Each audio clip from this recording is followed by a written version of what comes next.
আকবর থানা পুলিশের বিশেষ অভিযানে ডাকাতির প্রস্তুতিকালে আগ্নেয়াস্ত্র ও দেশীয়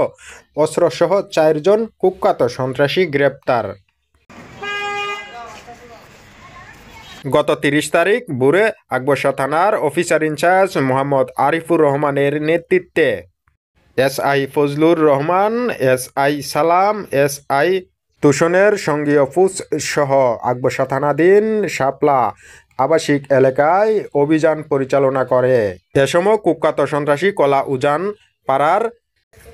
কানুরাম বাজারের দক্ষিণ পাশে লোহাগাড়া থানার চট্টগ্রাম শাপলা আবাসিক গ্যাস লাইন বই ফ্যাক্টরির পাশে ফয়সালের ভাড়াঘরে বসবাসকৃত